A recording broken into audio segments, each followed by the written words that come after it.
ముస్లిం జన సైన్యం ఎంజేఎస్ వారి ఆధ్వర్యంలో జనసేన పార్టీ ముస్లిం సోదరుల ఆత్మీయ సమావేశం ముఖ్య అతిథిగా పాల్గొన్న రాజంపేట నియోజకవర్గం టీడీపీ నాయకులు మేడా విజయశేఖర్ రెడ్డి అన్నమయ్య జిల్లా రాజంపేట పట్టణ బైపాస్ పద్మప్రియ ఫంక్షన్ హాల్ నందు ముస్లిం జన సైన్యం ఎంజేఎస్ వ్యవస్థాపకులు అలీ షేక్ ఎస్ఆర్ఐ వారి ఆధ్వర్యంలో ముస్లిం జన సైన్యం వారి జనసేన పార్టీ ముస్లిం సోదరులు ఆత్మీయ సమావేశం నిర్వహించారు।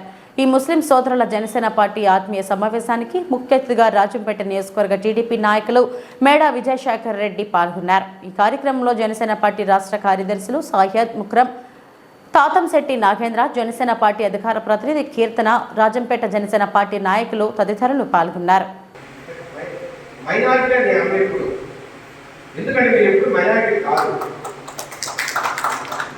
హిందువుల్లో నానా రకాల కులాలతో కుటుంబం చేస్తున్నారు అందరూ। నేను ఒక్కగా మాట్లాడతా, డైలాగు చెప్పదు। ఈరోజు రకరకాల కులాల పేరు మీద హిందువులు మొత్తం వెళ్ళిపోయారు। వారితో పోల్చుకుంటే ముస్లింలు ఎప్పుడూ మెజారిటీనే। ఎందుకంటే ముస్లింల జనాభా మిగతా వర్గాలతో పోల్చుకుంటే చాలా ఎక్కువ। కావాల్సింది ఆత్మస్థైర్యం, ధైర్యం కావాలి। జనాభా పరంగా చాలా ఎక్కువగా ఉన్నారు। రాజంపేటలోనే నాకు తెలిసిన 20,000 పైన ముస్లిమ్స్ ఉన్నారు। తర్వాత రాయచోట 80,000 మంది ముస్లిమ్స్ ఉన్నారు। ఏ ఒక్కరైనా ఎమ్మెల్యే పదవి పోటీ చేశారా? ఏ ఒక్కరైనా ఎంపీ పదవి అడుగుతున్నారా? కారణం రాజకీయంగా కాదు, ముందు సామాజికంగా ఆర్థికంగా వెనకబాటు ధోరణి అది పోవాలి। ముందు ఎవరైనా సామాజికంగా ఆర్థికంగా పుష్టిగా ఉంటేనే రాజకీయంగా ముందుకు వస్తారు। నేనైనా లేదంటే ఇక్కడ ఉన్న అతిథులు ఎవరైనా సరే ఆర్థిక ఇబ్బందుల్లోనో లేదంటే రకరకాల ఇబ్బందులు ఎవరు రాజకీయాలకు వచ్చి మేము పరిగెడతాం పద్ధతి కోసం అనలేదు అనేసి సరిపోదు। ఇక్కడ ప్రాబ్లం ఉంది। ఈరోజు ముస్లింస్ అందరూ కూడా కువైట్కో, నాకు తెలిసిన చాలా బాగా సుందుపల్లి నుంచి చూస్తున్నారంటే చాలా మంది కువైట్ పోవాల్సి వస్తారు। ఇక్కడ సరైన ఉపాధి హామీ లేదు, డబ్బు సంపాదించే పరిస్థితులు లేవు। ఉన్న కొంతమంది ఇప్పుడు మీరు రాజంపేట చూడండి, మహా అయితే ఒక 10 మంది అయినా ఎక్కువ ముస్లిమ్స్ ఏదైనా ఒక పెద్ద షాపులో గోల్డ్ షాపులో రకరకాల పెట్టుకోవాలి। మిగతా వాళ్ళ పరిస్థితి ఏంటి? ఎంతసేపు చిన్న చిన్న పనులు చేసి పట్టాలి, టైంలు పంచాల దగ్గర నుంచి రకరకాల చిన్న చిన్న పనులు చేసి బతికే వాళ్ళు ఏమంటారు?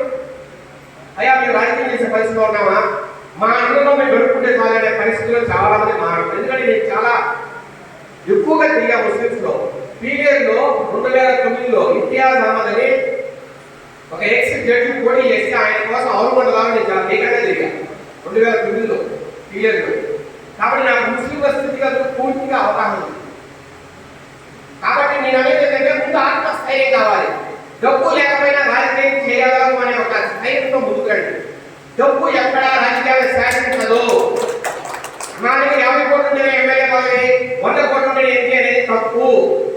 డబ్బుతో రాజకీయం నడవదు। కేవలం జన అభిమానంతోనే రాజకీయ నాయకులు పుట్టుకొస్తారు। దాన్ని మీరు గట్టిగా నమ్మండి।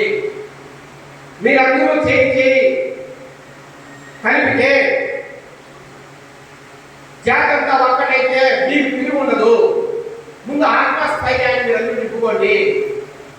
మా వెలుగు లేక ఏదో రైతుతో పోతాం, మా వెలుగు లేక ఏదో రైతుతో పోతాం, మా వెలుగు లేక ఏదో రైతుతో పోతాం అనే పరిస్థితి నుంచి ముందు బయటికి రావాలి। ఏ ఒక్క కులమో ఏ ఒక్క వర్గమో ఈ రాష్ట్రాన్ని శాసించకూడదు అనేది నా ఫీలింగ్ కూడా, నా భావన కూడా। నేను ఎన్నికే కావచ్చు, కానీ ఒక కులమే ఈ రాష్ట్రాన్ని శాసించకూడదు। అందరూ కలిస్తేనే ఆ సమ్మేళనమే ఈ రాష్ట్రాన్ని శాసించాలా, ఈ దేశాన్ని శాసించాలా। మనం అందరం మానవులం, ముందు అది మర్చిపోతున్నాం।